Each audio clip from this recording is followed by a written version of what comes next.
عزیزان گرامی، اس امام اہل سنت فاضل بریلوی کی جس گھر میں ولادت باسعادت ہوئی وہ عام گھرانہ نہیں تھا، علمی گھرانہ تھا، بزرگوں کا گھرانہ تھا، تقوی و پرہیزگاری کے شعار رکھنے والوں کا گھرانہ تھا۔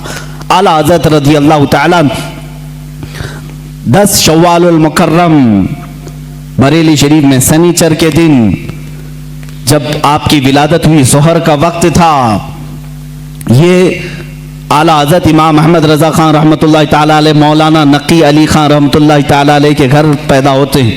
مولانا نقی علی خان اعلیٰ حضرت کے والد ماجد زبردست عالم دین، فقیہ کامل، ولی کامل تھے۔ آپ کے دادا مولانا رضا علی خان رحمۃ اللہ تعالیٰ علیہ قطب الوقت تھے۔ آپ کا سلسلہ نسب اعلیٰ حضرت رضی اللہ تعالیٰ عنہ کا افغانستان کے بڑھیج قبیلے کے پٹھانوں سے ملتا ہے۔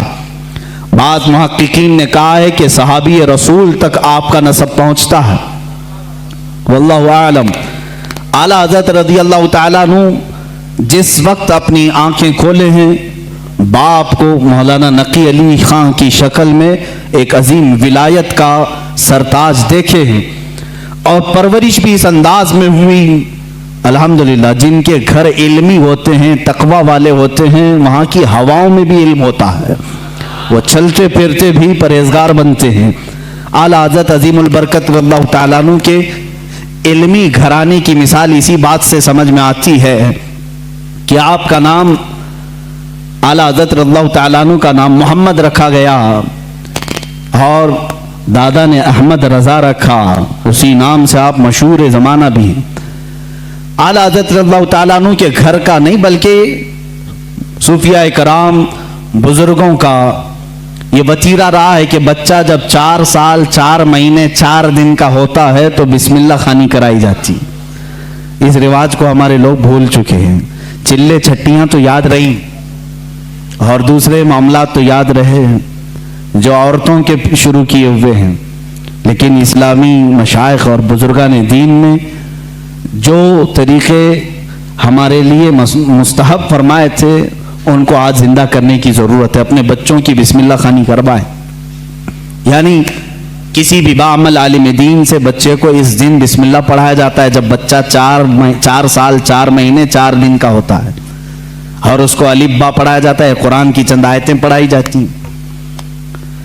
یہ رسم بسم اللہ خوانی اعلیٰ حضرت رضی اللہ تعالیٰ عنہ کے گھر کی وہ وہاں کی رسم رہی ہے، وہاں کا رسم دستور بھی ہے۔ اعلیٰ حضرت کو استاذ آئے پڑھانے کے لیے، اسی رسم بسم اللہ خوانی میں جب ان کے دادا بھی ہیں والد بھی ہیں، لیکن رسم کے مطابق استاد آئے پڑھائے، الف با تا سا جیم ہا، یہ جو الف با پڑھایا جاتا ہے، اعلیٰ حضرت رضی اللہ تعالیٰ عنہ اسی مجلس میں ایک سوال کرتے ہیں اپنے استاد سے، الف سے لے کر قاعدہ آپ بھی پڑھتے ہوں گے نا، الف با تا سا جیم ہا خا دال رال را زا سین شین صاد ضاد طا ظا عین غین فا قاف کاف لام میم نون واو ہا، اس کے بعد آتا ہے لام الف یا، یہ لام الف بھی آتا ہے نا، بہت سارے قاعدوں میں لکھا رہتا ہے۔ استاد نے پڑھایا تو اعلیٰ حضرت نے فرمایا یہ سنگل حروف پورے تو میں نے پڑھ لیا، الف بھی پڑھ لیا، لام بھی پڑھ لیا، یہ لام الف پھر کیوں آیا؟ کس عمر میں پوچھ رہے ہیں؟ 4 سال کی عمر میں۔ استاد دنگ رہ گئے ہیں۔ اعلیٰ حضرت کے جد امجد مولانا رضا علی خان رحمۃ اللہ علیہ بڑے پائے کے عالم ہیں، آپ کے والد گرامی مولانا نقی علی خان رحمۃ اللہ علیہ زبردست فقیہ تھے، بیٹھے ہوئے تھے، وہ مسکراتے رہے۔ بچے کی تبحر علمی کو دیکھیں، استاد نے کہا بیٹا بات ایسی ہے کہ سنگل حروف پڑھا دیے گئے بچے کو یہ بتانے کے لیے کہ حروف جوڑتے کیسے ہیں، اس لیے قاعدے میں ایک لفظ لکھ دیا جاتا ہے لام الف، یعنی لام الف ملا کر کے کیسے پڑھاتے ہیں اس لیے لکھ دیا جاتا ہے، باقی سب تو سنگل حروف ہوتے ہیں، الف با تا سا جیم ہا۔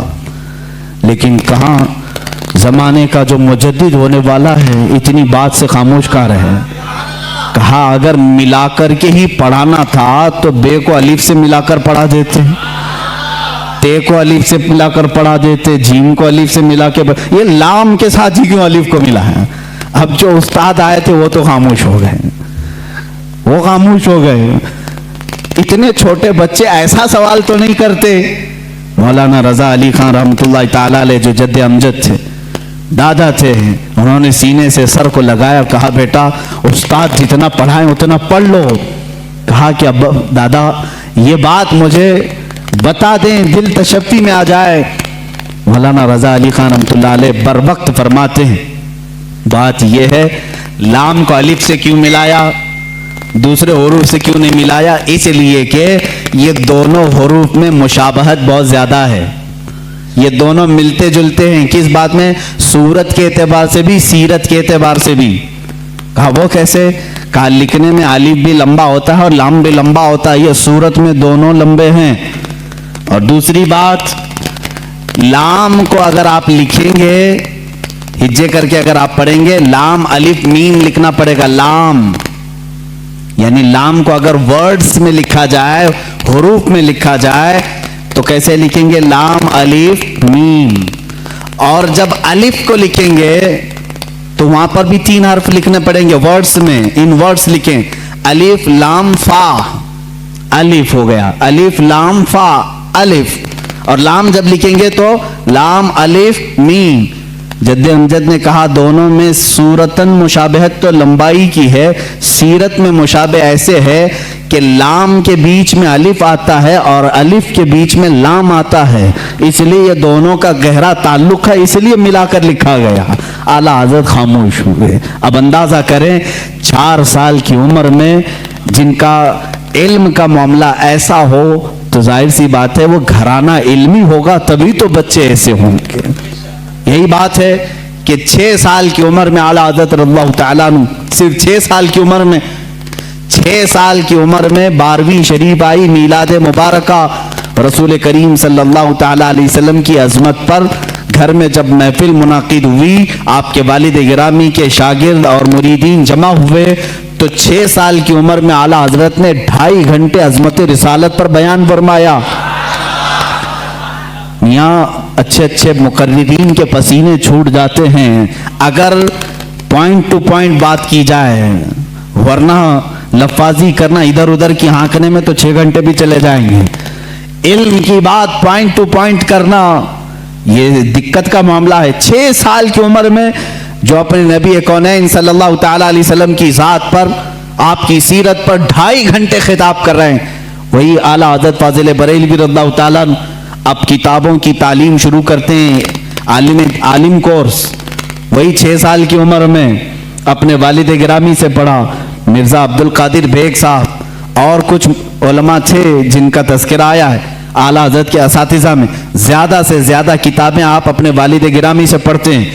اب اپنے والد گرامی سے پڑھنے کا زمانہ ہے. صرف 8 سال کی عمر ہے آپ کی. 8 سال کی عمر میں علم نحو کی مشہور کتاب ہدایت النحو ہے، وہ پوری اپنے والد سے پڑھی اور اس کی شرح بھی لکھ دی اردو میں، عربی میں، اس کی گائیڈ لکھا 8 سال کی عمر میں. اور جب 13 سال 10 مہینے، غالباً 13 سال 10 مہینے کے ہو گئے، آپ عالم بھی ہو گئے اور مفتی بھی ہو گئے. اور اسی دن سب سے پہلا فتویٰ آپ نے دیا رضاعت کے مسئلے پر. سوال آیا تھا، آپ کے والد گرامی نے مسند پر بٹھایا اور کہا بیٹا احمد رضا لکھو اس کا جواب. آپ کی عمر 14 سال کے قریب تھی، 13 سال 10 مہینے کے آس پاس. اس وقت آپ نے سب سے پہلا فتویٰ لکھا. میاں فتویٰ پوچھنے والوں کی عمر یہاں 60 سال کی ہو جاتی ہے، لکھنے والوں کی بات تو چھوڑے. وہ 13 سال 10 مہینے کی عمر میں پہلا فتویٰ صادر فرماتے ہیں. اس میں دلائل بھی ہیں، قرآنی آیات، احادیث رسول. والد گرامی نے دیکھ کر کے ماتھے کا بوسہ لیا اور کہا آج سے تم مسند افتاء پر بٹھائے جاتے ہو. 13 سال 10 مہینے کی عمر سے لے کر جب تک آپ کی وفات نہ ہوئی اس وقت تک آپ نے فتویٰ نویسی فرمائی. تقریباً 20,000 سے تقریباً 6000 سے زیادہ فتوے آپ نے ارسال فرمائے. آج وہی فتاوی رضویہ کی شکل میں ہمارے پاس ایک فقہی انسائکلوپیڈیا موجود ہے جس کی 30 جلدیں ہیں, 21,000 صفحات کے قریب یہ کتاب ہے. 250 رسالے اس کے اندر موجود ہیں, 250 رسالے, الگ الگ کتابیں. جو جس طرح کا سوال آیا, عربی میں آیا تو عربی میں جواب, فارسی میں آیا فارسی میں جواب, انگلش میں آیا انگلش میں جواب. جس علم کا سوال آیا اس علم کا جواب آپ نے ارسال فرمایا. یہ تقریباً فتاوی رضویہ آج جو چھپی ہوئی ہے 30 جلدوں میں ہے, 30 بڑے بڑے ویلیومز ہیں. اسی لیے بہت مشہور خاندان مارہرہ مطہرہ کے اعلیٰ حضرت رضی اللہ تعالیٰ عنہ کے پیر خانے کے صاحب سجادہ کے برادر اصغر فرماتے ہیں اعلیٰ حضرت کی شان میں مینار قصر رضا تو بلند کافی ہے.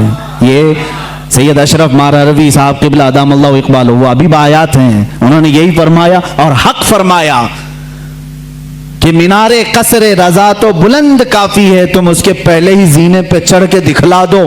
ارے میاں فتاوی رضویہ تو ایک کرامت ہے, فتاوی رضویہ تو ایک کرامت ہے, ذرا ہدایت بخشش ہی پڑھ کے دکھلا دو. اعلیٰ حضرت کی لکھی ہوئی نعتوں کی جو کتاب ہے ہدایت بخشش, اسی میں بہت سارے لوگ بھٹک جاتے ہیں, پڑھ نہیں پاتے. فتاوی رضویہ تو علوم کا ایک سمندر ہے. عزیزان گرامی وقار, اعلیٰ حضرت رضی اللہ تعالیٰ عنہ کے تبحر علمی کو اگر بتاتا چلوں تو ظاہر سی بات ہے مجھے 55 علوم پر بات کرنی پڑے گی. مجھ جیسا ناقص علم اور کم فہم آدمی ان تمام علوم پر گفتگو کہاں سے کر سکے گا؟ ہمارے علم کی بساط ہی کتنی ہے ان علوم پر بات کرنے کی. اعلیٰ حضرت رضی اللہ تعالیٰ عنہ کے تمام علوم پر جو لکھی گئی کتابیں اگر بیان کرنے شروع کریں تو ظاہر سی بات ہے اتنا علم ہونا چاہیے یا کم سے کم اتنا مطالعہ ہو. لیکن ہمارا سرسری مطالعہ ہے جیسے ہوتا ہے اوپر اوپر کے دانے کھائے ہوئے ہیں, بس اتنا ہی. دیکھیں اعلیٰ حضرت کو گہرائی تک جا کر کون پڑھا ہے. ہاں یہ بات